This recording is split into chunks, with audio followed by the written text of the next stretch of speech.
চব্বিশের মুক্তিযোদ্ধাদের হাতে কোনো অস্ত্র নেই, তাদের রয়েছে একটি বুক। তারা বলেছিল বুকের ভিতরে তুমুল ঝড়, বুক পেটেছি গুলি, তারা কিনতে পারছিল না। এবং অপরদিকে আমাদের আগামীর বাংলাদেশ গড়ার কারিগর যাদেরকে বলা হয়, এই যুব সমাজের হাতে ডজন ডজন মাদক তুলি দিয়ে আগামীর বাংলাদেশ ধ্বংস করার নির্লজ্জা চালিয়েছিল ওই সব দানব শহীদাচারী। রাহমাতুল্লাহি ওয়া বারাকাতুহু। ইন্নাল হামদালিল্লাহ ওয়াস সালাতু ওয়াস সালামু আলা মান লা নাবিয়্যা বা'দা, আম্মা বাদ, ফাউযু বিল্লাহি মিনাশ শাইতানির রাজীম, বিসমিল্লাহির রহমানির রহিম। ইসলামী যুব আন্দোলন বাংলাদেশ বরিশাল মহানগর ও জেলা কর্তৃক আয়োজিত আজকের এই যুব সম্মেলনের মহতারাম প্রধান অতিথি, বাংলার শান্তিকামী মুক্তিকামী গণমানুষের প্রাণপ্রিয় নেতা আমাদের মহতারাম শায়েখে চরমনাই এবং ইসলামী আন্দোলন বাংলাদেশের মহতারাম সিনিয়র নায়েবে আমির আল্লামা মুফতি সৈয়দ ফয়জুল করিম শায়েখে চরমনাই উপস্থিত রয়েছেন। বিশেষ অতিথি হিসেবে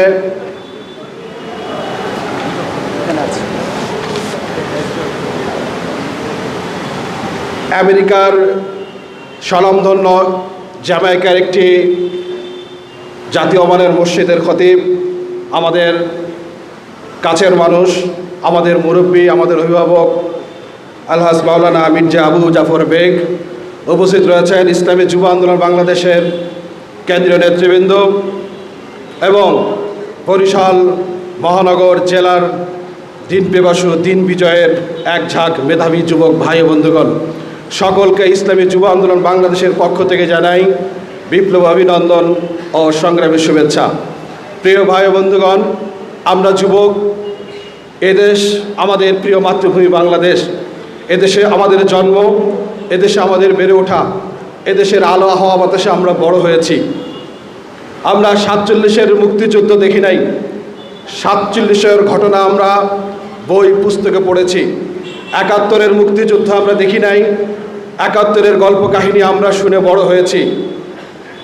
আমরা সব থেকে আমাদের এই প্রিয় মাতৃভূমি বাংলাদেশ যে সংকটময় সময় পার করে আমরা এই পর্যায়ে এসেছিলাম, সে 71-এর কাহিনী আমাদের চোখের সামনে একদম জলজল করে চলছে। আমরা জানি সেই সময়ে পশ্চিম পাকিস্তানিরা এই পূর্ব পাকিস্তানের উপরে নির্যাতনের স্টিম রোলার চালিয়েছিল, তাদের ভাটের অধিকার, ওদের অধিকার কেড়ে নেওয়া হয়েছিল, যার ফলশ্রুতিতে 9 মাস রক্তক্ষয়ী সংঘর্ষের মধ্য দিয়ে আমরা একটা স্বাধীন বাংলাদেশ পেয়েছি। বিনিময়ে আমরা অনেক মা বোনকে হারিয়েছিলাম। আজ বাংলাদেশে 71 থেকে 2024-2025-এ আমরা পা দিয়েছি।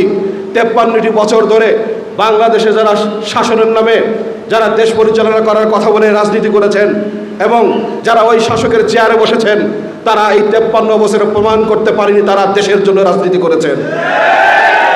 তারা রাজনীতি করেছেন তাদের নিজেদের জন্য, নিজেদের ভাগ্যের পরিবর্তন করেছেন এবং এমন সম্পদের পাহাড় করেছেন তাদের 10 প্রজন্ম বসে খেতে পারবে সেই পরিমাণ টাকা নিজেরা কামাই করেছেন এবং তাদের শেষ বয়স নিরাপদের জীবনযাপন করতে পারে, সে কারণে তারা কানাডায় বেগম পাড়া বানিয়েছেন। ভাই বন্ধুগণ, আমরা যখন বাংলাদেশের মানুষের এই 2025 সালে 4th রেভলিউশন শিল্প বিপ্লবের এই যুগে এসেও আমরা যখন আমাদের স্বাধীনতা পাইনি, চলার স্বাধীনতা পাইনি, বাক স্বাধীনতা পাইনি, ইমান নিয়ে বেঁচে থাকার স্বাধীনতা পাইনি, সাধারণ নিরীহ মানুষগুলি তার প্রকৃত স্বাধীনতা পায়নি, ভোটের অধিকার পায়নি, দ্রব্যমূল্যের দাম যেভাবে বেড়ে গিয়েছিল, মানুষের জীবন যেভাবে হুমকির মধ্যে পড়ে গিয়েছিল, সাধারণ শিক্ষার্থী তাদের শিক্ষা উপকরণ প্রকৃত ন্যায্য মূল্যে কিনতে পারছিল না, গরিব মেহনত কৃষকগুলি তাদের উপযুক্ত যে সার সেটাও তারা কিনতে পারছিল না।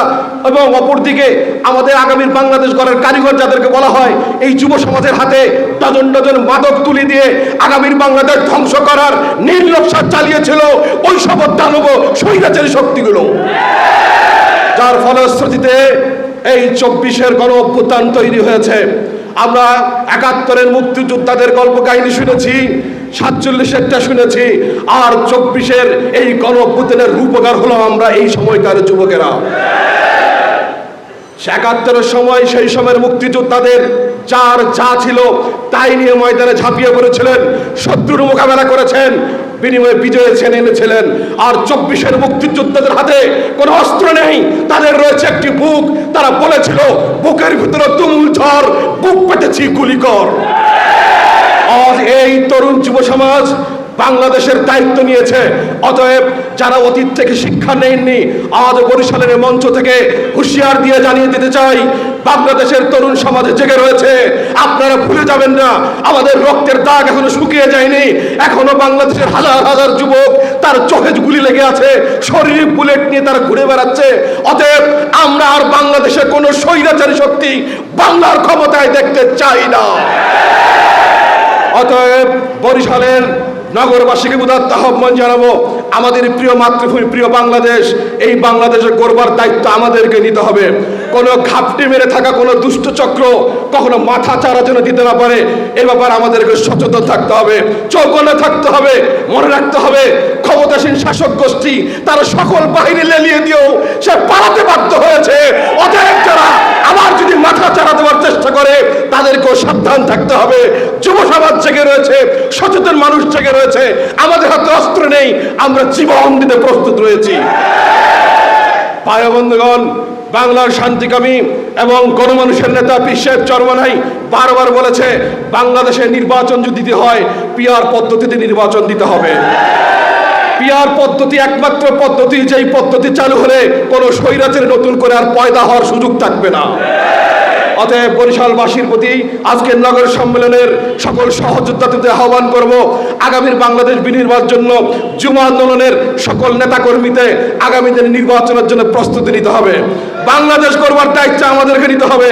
উম্মার যে মহাসংকট চলছে, এই সংকট উত্তরণের জন্য প্রত্যেক নেতা কর্মীকে কোয়ালিফাইড একজন কর্মী হিসেবে নিজেকে পরিচয় দিতে হবে।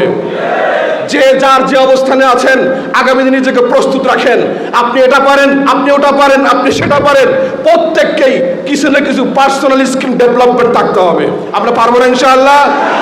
যে যার অবস্থানে আছেন কোনো আপত্তি নাই, আপনি আপনার পেশায় সমহিমান হয়ে আপনি সেখানে সম্মানের সাথে থাকেন, কিন্তু আপনি যে জায়গায় থাকছেন সেই জায়গায় লিডারশিপের জায়গাটাকে আপনাকে যেতে হবে। কে পারবো না ইনশাআল্লাহ? তখতে তখতে আজি কম বক্তের খেলা।